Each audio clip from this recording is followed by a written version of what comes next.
Apple খেতে আমরা প্রায় সকলেই ভালোবাসি, কিন্তু আপনি জানেন কি আপেলের বীজ খুব বিষাক্ত? আপেলের বীজ কতটা বিষাক্ত, কি পরিমাণ আপেল বীজ প্রাণঘাতী হতে পারে, আসুন জেনে নিই। পুষ্টিগুণ ও রোগ প্রতিরোধ ক্ষমতা সম্পন্ন একটি ফল হচ্ছে আপেল। কথায় আছে, প্রতিদিন একটি আপেল খেলে চিকিৎসককে দূরে রাখা যায়। তবে আপেল স্বাস্থ্যের পক্ষে যতটা উপকারী, এর বীজ ততটাই বিষাক্ত। চলুন তাহলে জেনে নেওয়া যাক আপেলের বীজ কতটা বিষাক্ত। আপেলের বীজে খুব অল্প পরিমাণে সায়ানাইড থাকে, যা মারাত্মক বিষ হিসেবে পরিচিত। কিন্তু বীজে শক্ত আবরণ থাকায় এই বীজ থেকে শরীর রক্ষা পায়। সুতরাং আপেলের বীজ গিলে ফেললে হজম না হওয়ার কারণে খুব একটা ভয়ের কারণ থাকে না।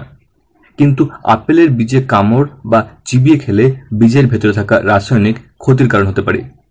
তবে একটি আপেলের বীজের মধ্যে টক্সিনের ডোজ এতটাই কম যে আপনার শরীর সহজেই তা ডিটক্সিফাইড করতে পারে। তাহলে কি পরিমাণ আপেল বীজ প্রাণঘাতী হতে পারে? প্রতি কিলোগ্রাম শরীরের ওজন অনুযায়ী প্রায় 1 মিলিগ্রাম সায়ানাইড মারাত্মক ক্রিয়া করে। আপেলের একটি বীজে গড়ে 0.49 মিলিগ্রাম সায়ানোজেনিক যৌগ থাকে। প্রতিটি আপেলে একই পরিমাণ বীজ থাকে না।